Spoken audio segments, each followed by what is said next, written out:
Oi, gente, tudo bem? Bem-vindos à nossa quarta aula de empreendedorismo. Hoje a gente vai falar sobre a visão do negócio.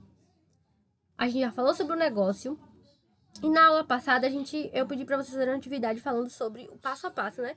Sobre a estrutura de um plano de negócio.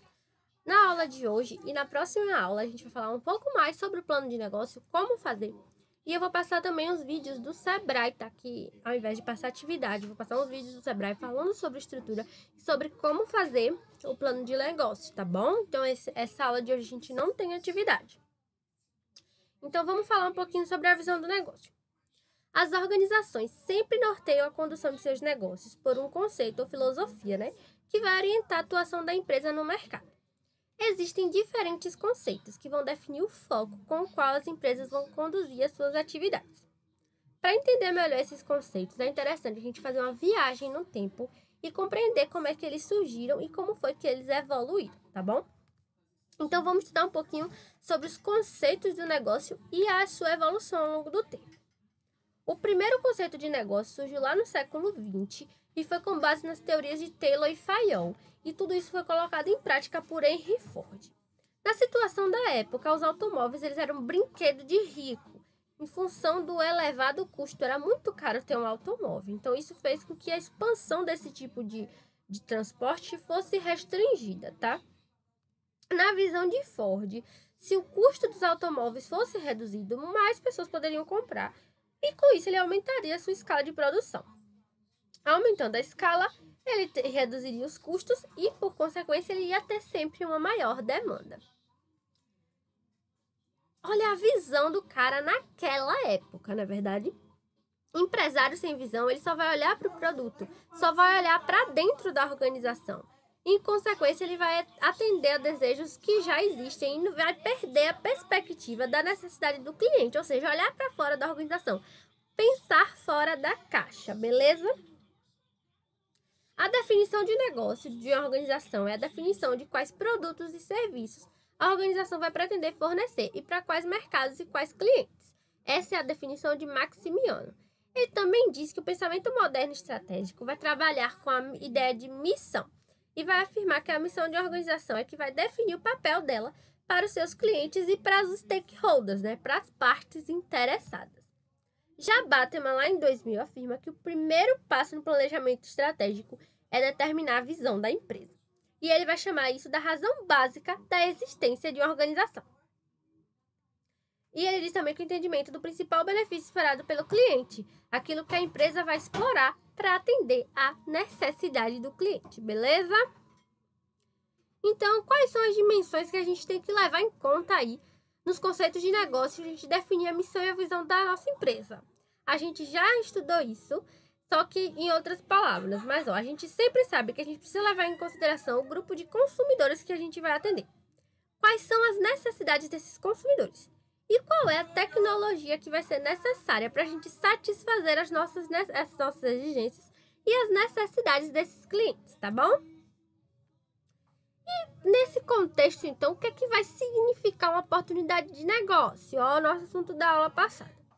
Uma oportunidade de negócio ela vai existir quando a oferta de um produto ou um serviço encontra-se com a necessidade ou desejo de alguém disposto a pagar por eles. Então, antes de tudo, o empreendedor deve estar convencido da existência de uma oportunidade de negócio. E para isso é importante que ele vá caracterizar a oportunidade, né, através de uma imersão no mercado e nas características desse tipo de negócio que ele vai pretender desenvolver, tá? Por exemplo, um empreendedor ele teve a ideia de montar uma sorveteria numa cidade lá do interior de São Paulo. E ele percebeu que os dias de calor estavam cada vez mais constantes e ele mesmo gostaria de tomar um bom sorvete. Só que o sentimento pessoal dele não era o suficiente para ter uma oportunidade de negócio. A gente viu a diferença entre a oportunidade de negócio, né, e o mercado para aquele negócio. Então ele procurou identificar na cidade quais eram os locais onde estavam as principais sorveterias. Para conseguir essa informação, o que é que ele fez? Ele procurou diversas fontes e descobriu que tinha um bairro que tinha grande densidade populacional e que o poder aquisitivo ali era médio. E não havia nenhuma sorveteria naquele bairro. Então, o que foi que ele pensou? Se lá o pessoal tem condição de pagar mas não tem sorveteria, e se todo mundo tá com calor, inclusive eu, se tivesse uma sorveteria ali, com certeza alguém iria comprar. Então ele achou que seria menos arriscado começar um negócio ali sem concorrência. Então ele concentrou a ação de levantamento de informação lá naquele bairro. Todo dia ele ia para lá e conversava com o morador. Em uma dessas conversas ele conheceu o líder da associação de moradores e facilitou o acesso ali do empreendedor a uma reunião. E ele distribuiu até um questionário de perguntas sobre a opinião das pessoas em relação a ter uma sorveteria ali naquele bairro. Então, depois, com o resultado desses questionários, ele se convenceu que a ideia era um negócio em potencial. Então, ele queria saber se ia abrir empresa ou não. E ele também tinha que verificar qual era a viabilidade do negócio. Porque uma oportunidade, mesmo que seja boa, ela pode ser ou não viável. Então, para isso, ele teve que fazer um plano de negócios para poder analisar se a ideia dele de ter uma sorveteria daria certo ou não. E como foi que ele montou esse plano de negócio? A gente já viu um pouquinho do plano de negócio lá, a diferença do plano de negócio e de modelo de negócio. E a gente viu que o plano é um documento escrito e o objetivo dele vai ser estruturar as principais ideias e opções que o empreendedor tem para decidir a viabilidade da empresa ser criada. A gente também viu que ele é utilizado para solicitar empréstimo e financiamento também junto a instituições financeiras e que ele é importantíssimo para a ampliação da empresa. Então, vamos falar mais sobre a importância aí desse plano de negócio. Ele pode ser útil em diversos aspectos. Segundo pesquisas, os empreendedores que preparam bons planos de negócio, bons não, excelentes, têm mais probabilidade de sucesso do que aqueles que não preparam nenhum. Para Dornelas, a importância de escrever um plano de negócio está em entender e estabelecer quais são as diretrizes do seu negócio. É ter um objetivo claro. É saber para quem você quer vender, o que você quer vender e onde você vai vender, tá? Isso é muito importante. A gente vem batendo na tecla que é importante a gente conhecer o nosso mercado, é importante a gente conhecer o nosso cliente, a gente saber qual é a necessidade que a gente está atendendo e principalmente a gente saber qual é o produto que a gente está vendendo. Esse com certeza é o mais importante. Se a gente conhece o nosso produto, se a gente sabe que ele tem potencial, a gente fez uma pesquisa, viu que tem mercado, viu que tem cliente, perfeito. A gente também tem que gerenciar de maneira eficaz a empresa e sempre mirar na decisão certa. O empreendedor, ele é um gestor e ele tem que tomar decisões. Então, para tomar decisões, ele tem que ter toda a situação, né? Tem que ter uma visão holística, tem que ter uma visão sistêmica. Ele tem que saber onde ele vai concentrar os seus esforços e sempre tentar tomar a melhor decisão para aquela situação.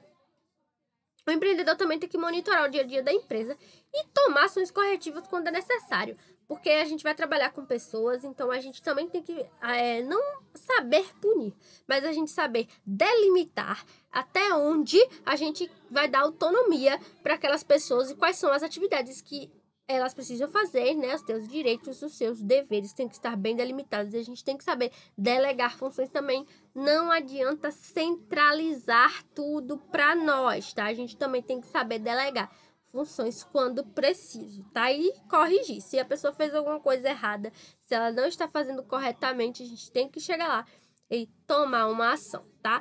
Lembrando que repreender, né, uma pessoa, para você chama ela em particular, explica o que aconteceu, escuta, né, a versão da pessoa e fala também a sua versão, tá? Sempre escutar e sempre falar, também é importante, tá? Identificar uma oportunidade, transformar essa oportunidade no diferencial competitivo para a empresa. A gente vive num mercado altamente competitivo, gente. Se a gente não tiver um diferencial, o mercado vai lá e engole a gente. Então, a gente tem que ter um diferencial, sim, ali para nossa empresa, tá? A gente também tem que estabelecer ali uma comunicação interna e eficaz com o público externo, tá? Tanto interno quanto externo. Comunicação é muito importante. Assim como eu disse que você tem que tomar ações corretivas, você tem que escutar, você tem que falar.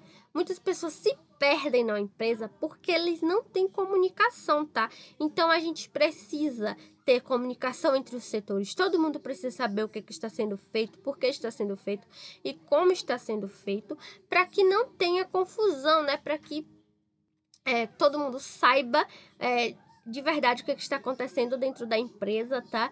E para que não se perca. A gente fala dessa comunicação para o setor de compras e produção, mas todo mundo tem que saber o que está acontecendo, tá? Porque a comunicação, o fluxo de comunicação é um dos fluxos mais importantes que a gente tem numa empresa, tá?